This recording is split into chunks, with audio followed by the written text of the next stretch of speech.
Hello everyone out there. You're welcome to your favorite podcast show here, and it's called Tit for Tat. With your favorite host here, KB. Kabir Aziz, but you can call me KB. So I'm not here alone today. You can see, we're not here with a full panel and all that. Well, it's okay. It's because, we caught a big fish today. Like the Yorubas will always say, a janla. So we caught the big fish from the ocean itself. And then we have the very best we can ever have for this kind of conversation we're having here, in the person of Mr. Mark the Lion. Please introduce yourself to the viewers. Yeah, welcome everyone. So my name is Mark the Lion, and I run an institution called Lionsgate. And I like to believe I'm the lion at that very gate. Okay. And the centrality of what we do as an institution is to resolve all things. Resolving means being able to comprehend or understand the core underbelly of every situation. It doesn't matter how it presents itself.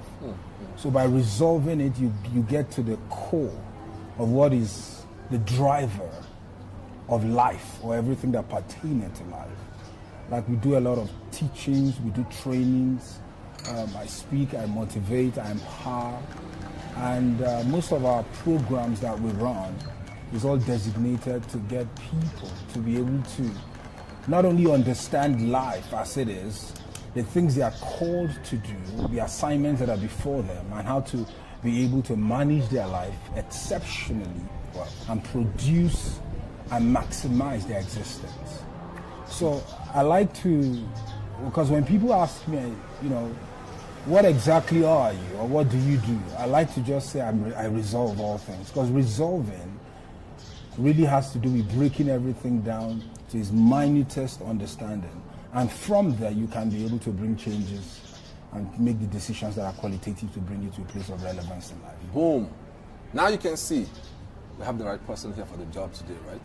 And okay, cool. So the topic we're treating today here, power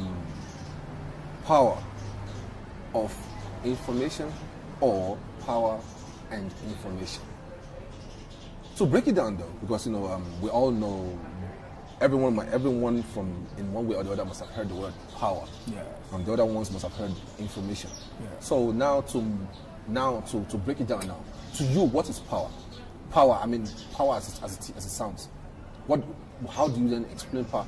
Break it down so that people who are following can really understand what power is. Okay, so first of all, I would like to start by defining everything. Okay. And I'll make it as simple as possible, because there's a complexity to every conversation. Perfect. Number one, there is a common saying wherein we say knowledge is power.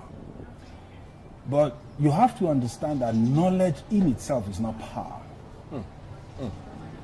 Knowledge is the source of light. That's what it is. And what does that source of light do for you? That light brings you to a place of enlightenment, wherein you are developed, because light develops. Remember, in the days of the photograph, we used to develop, we take pictures in the light, then we go into the dark to develop it. And by using the film. Yeah, using the film. They call that place dark room. Yes, the dark room. So we control the light, we use some type of red type of light and all that, so that it doesn't contaminate or compromise the film. Then eventually we develop it.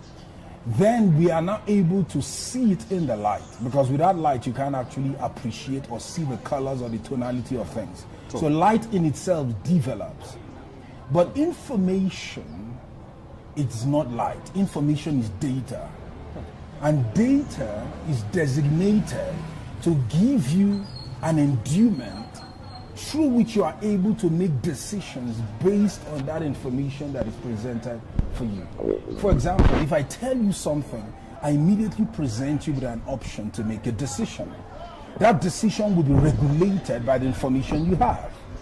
For example, if you are seated here and there is a bag on the floor, and I tell you, look at that bag over there. And you look at it, I said, do you know there is $100,000 sitting in that bag? And while you are here, please, I want you to look after it, because I'll be back in 10 minutes. What have I just done? I have provided information to cause you to change your posture so that you can be responsible and be responsive for that bag that is there. Now, if that bag is not really containing dollars, what I have done is that I've misled you. With the wrong information. With the wrong information. And by misleading you with that wrong information, I'm able to regulate and control you. Or place you in a position where that decision, the decision I want you to make, has to be in line with the output or the outcome I'm looking for. So information in itself is power, and power is the instrument of influence and control. So wait. Now the question is this now. We're so glad that you were able to to merge the two together, and then you gave us the full. Everyone understands this now. Even you understand better, right? So, but what I'm saying is this now, right? So, that how do you then define the word power? Power, I mean, power in the hands of the government, in the hands of the authority now. Let's figure that one out first. Okay.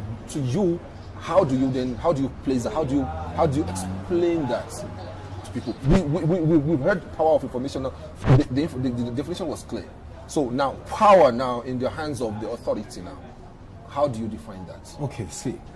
Number one, so use the word authority. Now, the word authority means someone who is authorized to function in a capacity. How are you authorized to function in a capacity? Normally, it's through people coming together, casting votes, so you're elected into power, as it were. But I would like to extrapolate that leadership and authority in a way you can understand it. For you to be placed in a position of authority or authorized, the community or the polity would have vested some level of trust in your leadership.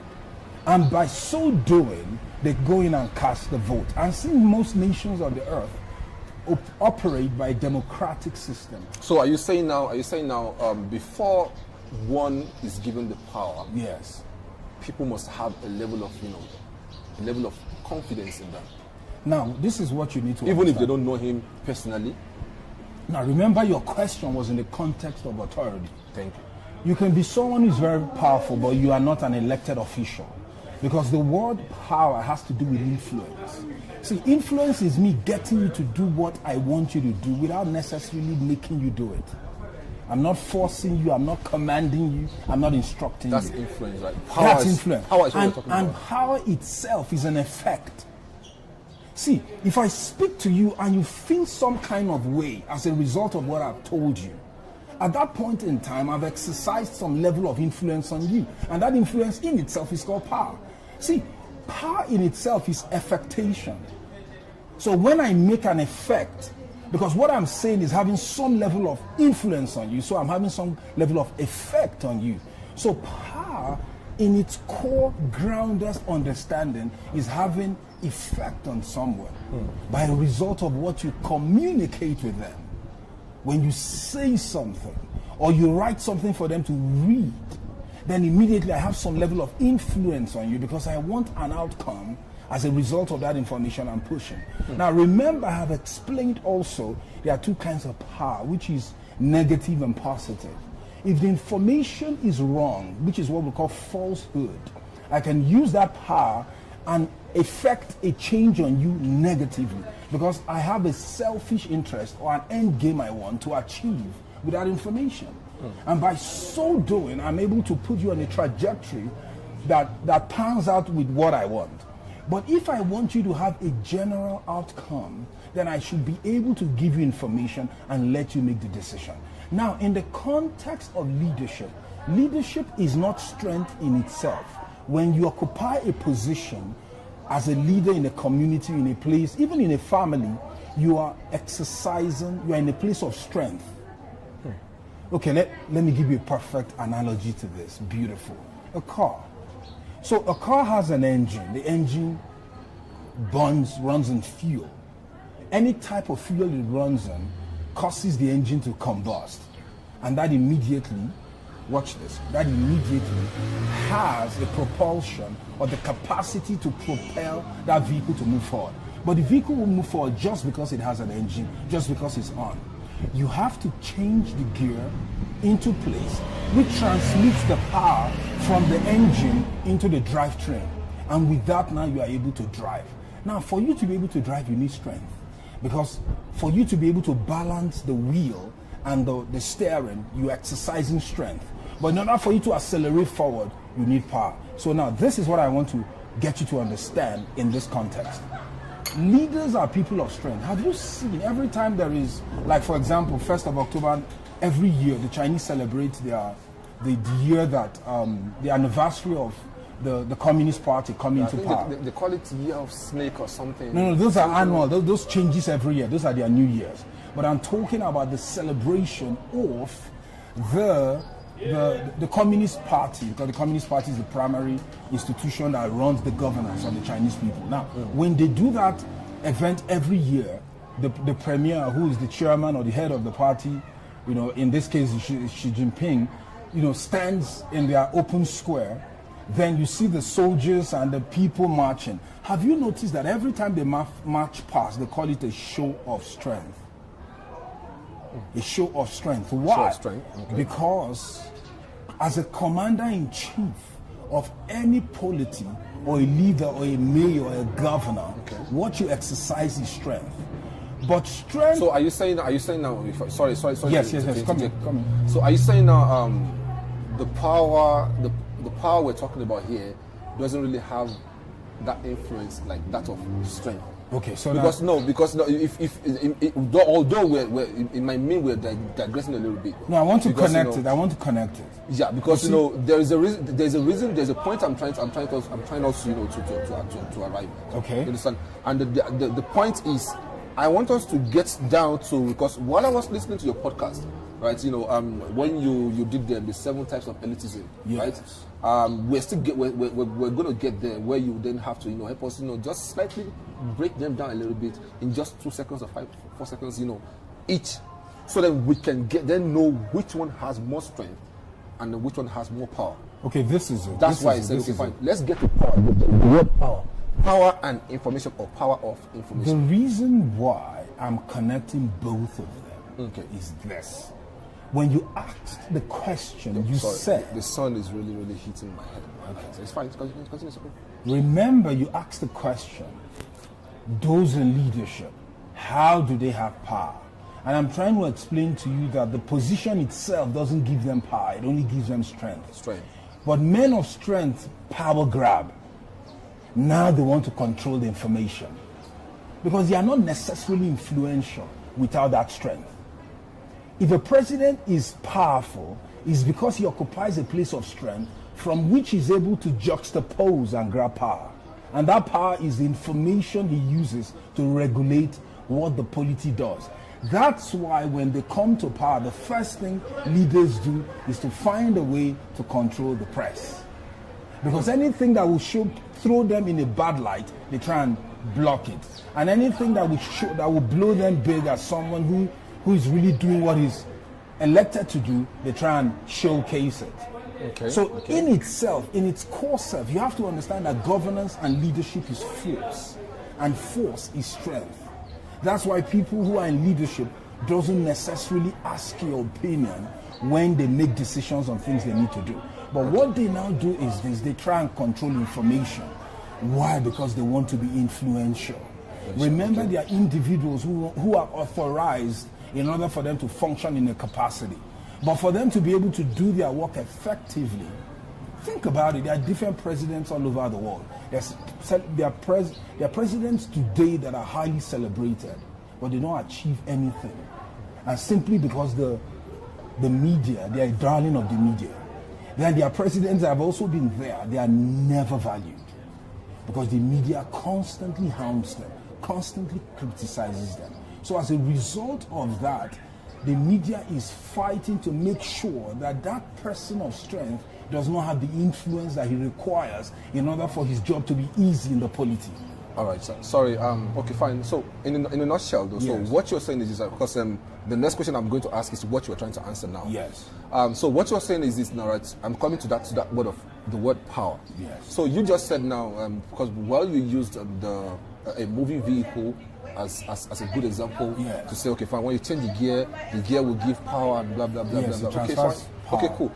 So what you're saying is this, right? Power is a force. It's not a force. You see, watch the words I use.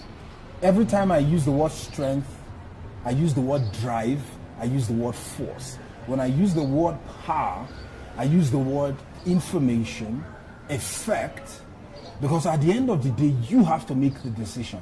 But I'm presenting the data in such a way, when you make the decision, it will be the outcome that I want. Okay, so that's why it's influence. So in one line now, what is power to you? In one line.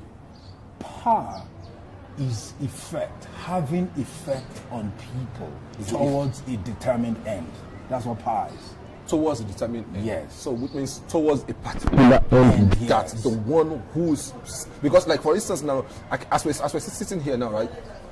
Do you want to know one thing? That just the way we've ordered this coffee here now, this white coffee here now, right?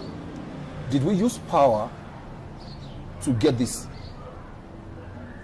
And the lady served us with smile all over. Yeah, we used financial power because at the end of the day, she knew we were going to pay for it. Financial power. Yes. Then doesn't power have to do with force sometimes? I mean, because look, for instance now, if like in a sane environment, in a sane community, you can't have a sane community without having some little bit kind of power. Because it's only that power that people will be scared of, to know, hey, if I go in contrary to what the people in authority say, they will use power on me and I'll be punished. So now in that situation, one word is called control. So then power is control then. Power is control. Power is control. But if I give you the liberty to make that decision based on truth, is not control. It's empowerment. I'm just empowering you. So I'm telling you, if you take this decision, this is the end game. If you take this decision, this is the end game. So I present it before you, life and death, plus and minus, negative and positive. But if I already want you to do this exact thing, so I have to, so that means I have pre-regulated what the outcome must be. Yeah. And that pre-regulation of outcome means the information I have to give you has to lead you into that rabbit hole. Perfect. And that leads you into that rabbit hole is called control. So the people in leadership try and control the polity by regulating the information the people get, and it's called coverage. What happens in a situation where the politicians come now? Yes. They won't vote. Yes. Like what happened recently in Nigeria. Yes. They won't vote and all that. Yes. Remember, they're not going to use force. Under the constitution, they're not supposed to use force or to even say, please vote for us. Because in a situation where politicians are saying please, that means you don't know what you're doing. Tell people what you want, what they want to hear. So in that situation now, where politicians come to voters, I'm like, okay, we're going to do X, Y, Z. Vote for us. Are they using power there, or they're using persuasion? Okay. Or they're using what they call white lies? Okay. Because if you watch the way the modern day politician operates, they always look for dirt on their opposition. And the reason they look for dirt is because it's a game anyway. Because they want data regarding that person that will throw negative light on them, wherein the person is forced to now choose them because the opposition clearly shows that he's incapable of mounting that position. That dirt in itself, if it is dirt that is used in a very destructive manner, it's actually falsehood, especially if it's designed to channel people on a certain trajectory. See, if you say, go and look at my history, when I was the leader of so and so place, when I was the executive chairman of so and so company, I did this, I did this, I did this.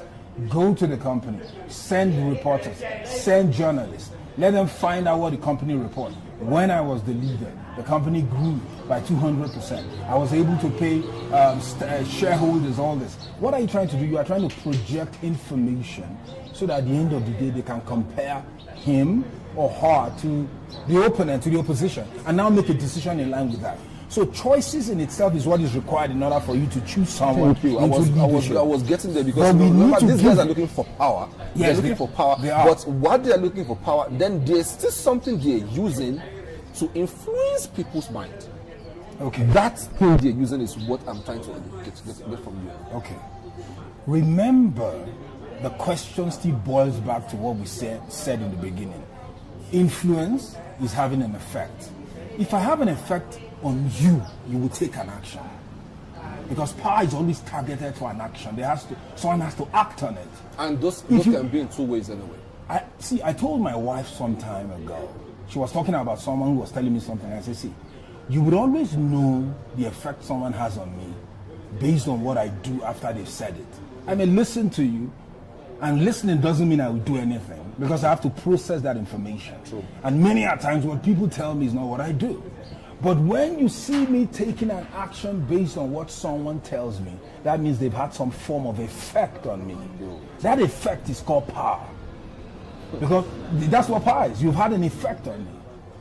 So now you are literally dictating me, but you are not forcing me. Okay. Because I'm still making that decision based on what I want to do. Okay, so now... But now you've given me the information, which is the raw material and data that I need in order for me to make that decision. And that's what power is. Okay, so from your podcast link titled Media Elitists... Yes. Yeah. The 7 types of elitism. 7 types of elitism. Yes. Could you please, break them down for us, just in a very short form, what these are, and then how you were able to, to come up with those 7. There's 7 in number. There are 7. Thank you. So.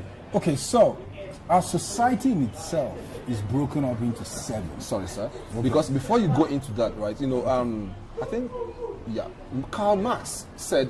A society is broken and made up of 3 people in the society. Okay. The kings, the soldiers, and the artisans. So Karl Marx said. He said the kings are your leaders and what.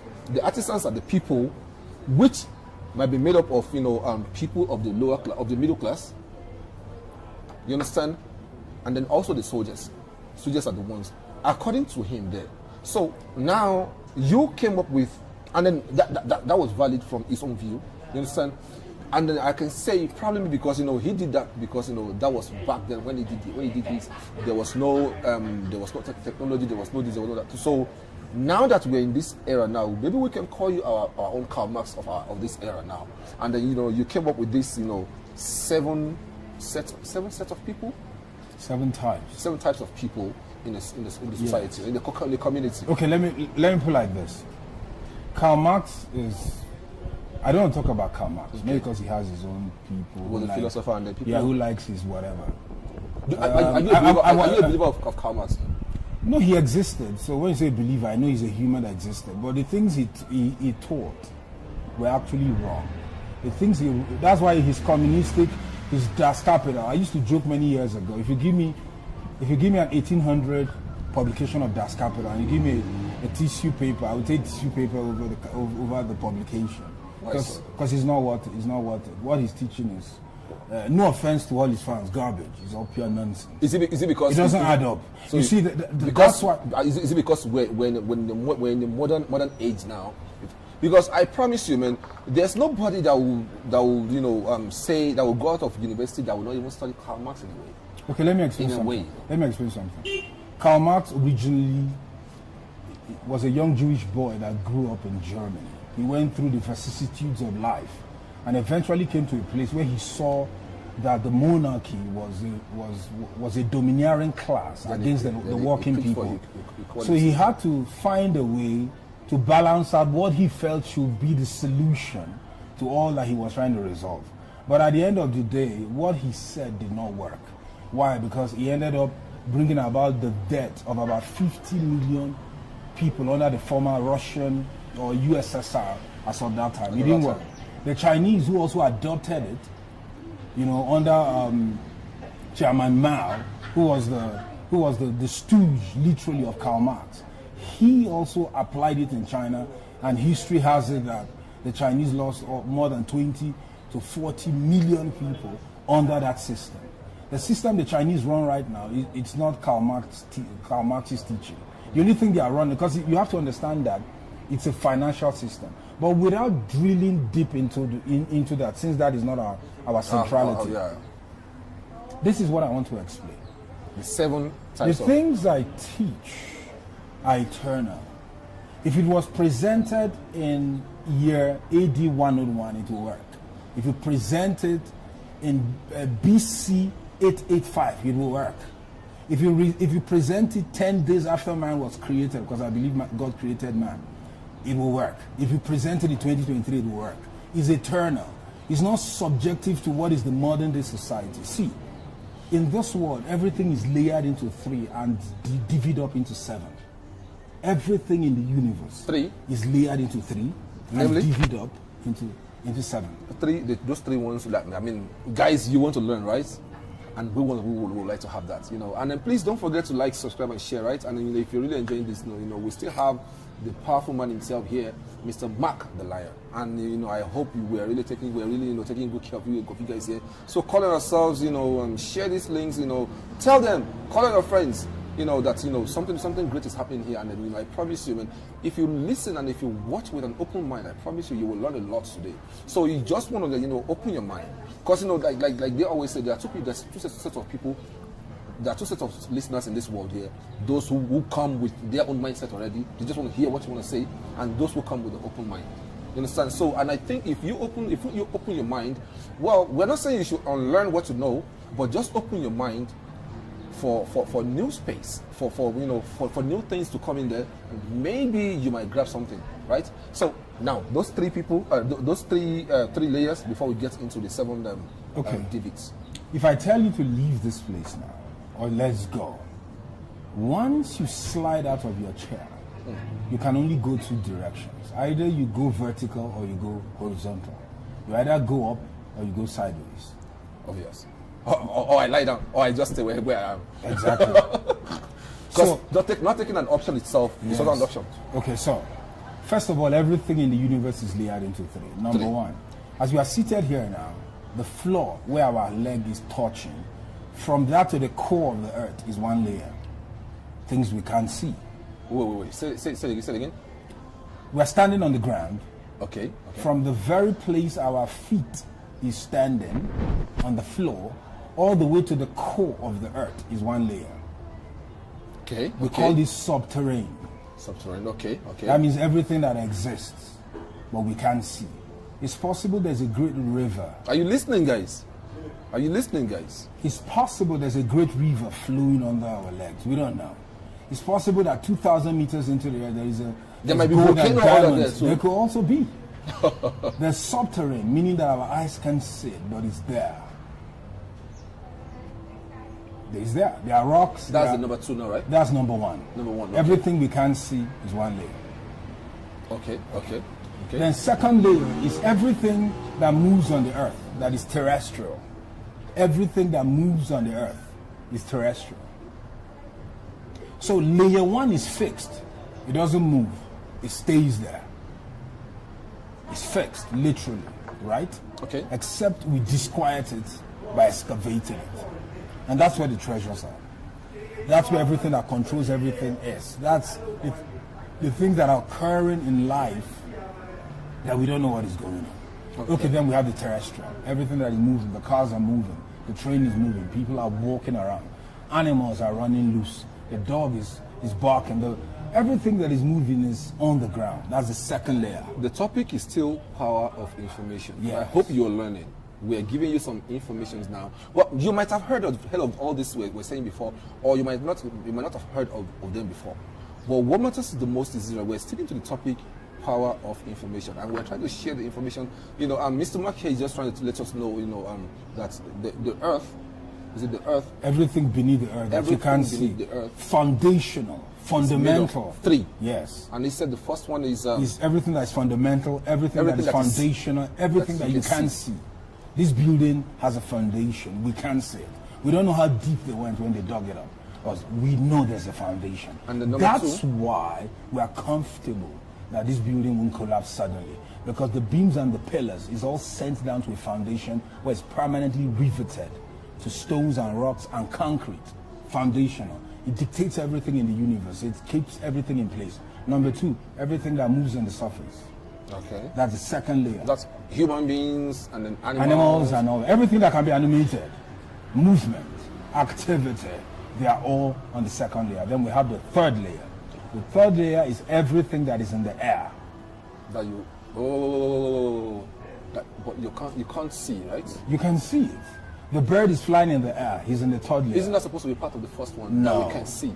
He's not part of the first, he's not part of the second. Remember, I used the word terrestrial. So to be terrestrial, you have to move, you have to be grounded on the earth. But once you take up in the skies, immediately, you have gone airborne. At that point in time, you're in the third layer. So the witches are also part of that. So now, what? Did you hear what I said then? No, I didn't hear you. I said, so the witches are also part of that. Because they fly. Yeah, but they are in the spiritual realm. They don't use their physical body. So they should be part of the third set, right? The first layer. Oh. Because they are in the unseen realm. So when they move through the ethereal realm, Do you also believe in witches too? I do, but let's stay on subject. No, wait. I just want to pick your brain. Do you believe in witchcraft? Yes, they are witches. They are people who project out of their body using their spirit, their spirit to do that. And when they do their havoc, they come back to their body and wake up and get out. They don't see it as havoc. They see it as fun. When they hurt other people, I think they see it as fun. Yeah, but the output is havoc. And now we're even in this subject. Let me even tell you what they do is actually power. What they do is power because they are powerful people. Bully. What they do is power. But that power is destruction. Okay, now, if that's the three layers, so let me slice power into three. Okay. Can I slice power into three very quickly? Let's go. Because it's layered. Good. The first layer of power that has an effect on people is called text. Text. T-E-X-T. Yes, T-E-X-T. Text. The text we write. Yes, remember power is information. Inscriptions, you mean? Remember power is information. Okay. And I said information has influence on you. Okay. It has an effect on you. Text is the first under-base layer of power. The second layer of power is sound. Shouldn't sound come first?